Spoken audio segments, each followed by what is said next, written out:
सुप्रभात छात्रों, हमने पिछले वीडियो में पाठ 10वां ओजोन विघटन का संकट शुरू किया था। उसमें हमने देखा कि मनुष्य अपनी सुविधा के लिए जीवन को आरामदायक बनाने के लिए दिन रात नए नए आविष्कार करता रहा है। इन नवीन खोजों के कारण पर्यावरण दिन ब दिन प्रदूषित होता जा रहा है। हमारी स्वार्थी प्रवृत्ति के चलते सूर्य से आने वाली हानिकारक पराबैंगनी किरणों को रोकने के लिए पर्यावरण में विद्यमान ओजोन परत को क्षति पहुंच रही है। आज हालात की यही मांग है कि ओजोन को होने वाली क्षति को हम रोकें ताकि इस सृष्टि को विनाश से बचाया जा सके। तो हमने पन्ना क्रमांक 51 में जो अंतिम परिच्छेद है ये देख रहे थे। तो देखिए छात्रों, पन्ना क्रमांक 51 का अंतिम परिच्छेद। ओजोन एक गैस है जो ऑक्सीजन के 3 परमाणुओं से मिलकर बनी होती है। यह गैस नीले रंग की होती है और प्रकृति में तीक्ष्ण विषैली होती है।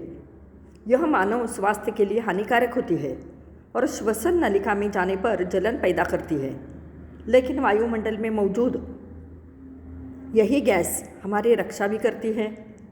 यह वह ओजोन गैस है कि जिसकी वजह से धरती पर जीवन फल फूल सका है। माने ओजोन से हानि भी है और लाभ भी है, फायदे भी हैं।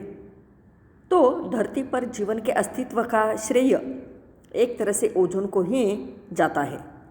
ओजोन गैस धरती के वायुमंडल में 15 से 20 किलोमीटर की ऊंचाई तक पाई जाती है। वायुमंडल का यह क्षेत्र स्ट्रेटोस्फीयर कहलाता है। ओजोन की सबसे ज़्यादा सांद्रता माने स्निग्धता या घनापन धरती से 25 किलोमीटर की ऊंचाई पर होती है। जैसा कि हम जानते हैं कि सौर विकिरण में तमाम तरह की किरणें होती है।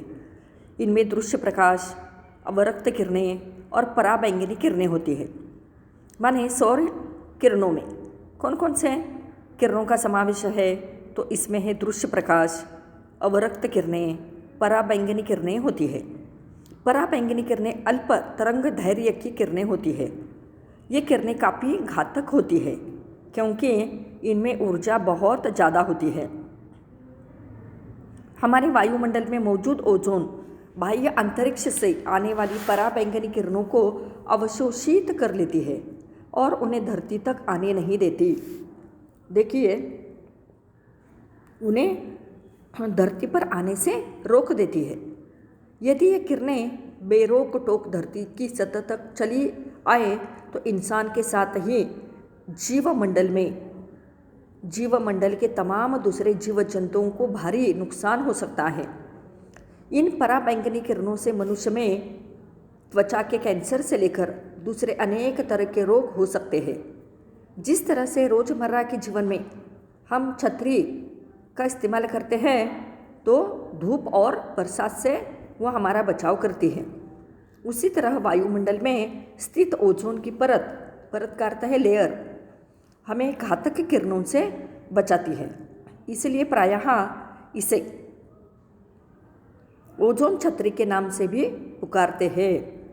सभ्यता के आदिम काल से यह छतरी जीव जंतुओं और पेड़ पौधों की रक्षा करती है। सभ्यता के आदिम काल माने प्रारंभिक काल से यह ओजोन की छतरी जीव जंतुओं और पेड़ पौधों की रक्षा करती रही है और उसके तले हमारी सभ्यता फलती फूलती रही है। देखिए, यहाँ पर फलना फूलना मुहावरा है, इसका अर्थ है विकसित होना। ओजोन हमारी रक्षा करता है और इसलिए उसके नीचे सभ्यता फलती फूलती विकसित होती रहती है। विकास की इस अंधी दौड़ में हमने संसाधन का अंधाधुंध इस्तेमाल किया है। इस दौरान हमें इस बात का ध्यान प्रायः कम ही रहा है कि इसका दुष्प्रभाव क्या हो सकता है। आज परिणाम हम सबके सामने हैं। हमारे कारनामों से प्राकृतिक संतुलन चरमरा गया है। भूमंडल पर शायद ही कोई ऐसी चीज़ शेष हो जो हमारे क्रियाकलापों से प्रभावित न हुई हो। स्पष्ट है, ओजोन भी इसका अपवाद नहीं है। तो इस तरह से हम देखते हैं कि ये ओजोन की किरणें अगर धरती की सतह तक चली आए तो एक और धरती के तापमान में उसकी वृद्धि होगी और दूसरी ओर त्वचा संबंधी अनेकानेक व्याधियाँ फैलेगी। वायुमंडल में स्थित ओजोन की परत हमें इन घातक किरणों से बचाने का काम करती है। तो इस तरह से देखिए हमने यहाँ तक देखा। अब उसके आगे देखिए लेखक कहते हैं आइए अब देखिए कि ओजोन का विघटन क्यों और कैसे हो रहा है। जैसा कि हम जानते हैं कि दैनिक जीवन में कीटकनाशक, प्रसाधन सामग्री, दवाइयाँ, रंग रोगन से लेकर प्रशीतक माने फ्रिज और एयर कंडीशनिंग वगैरह में प्रशीतन का अहम स्थान है। अब प्रशीतन का अर्थ क्या है देखिए छात्रों, ठंडा करने की प्रक्रिया। तो इसी प्रकार सन 1930 से पहले प्रशीतन के लिए माने फ्रिज के लिए अमोनिया और सल्फर डाइऑक्साइड जैसे गैसों का इस्तेमाल होता था, लेकिन उनके इस्तेमाल में अनेकानेक व्यावहारिक कठिनाइयाँ थी।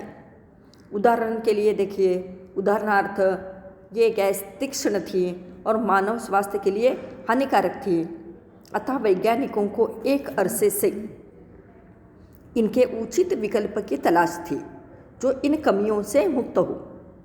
इस क्रम में 30 के दशक में थॉमस मिडले द्वारा, वैज्ञानिक जो है थॉमस मिडले ने उनके द्वारा क्लोरोफ्लोरोकार्बन जिसे हम कहते हैं CFC क्लोरोफ्लोरोकार्बन नामक यौगिक की खोज प्रशीतन के क्षेत्र में एक क्रांतिकारी उपलब्धि रही है।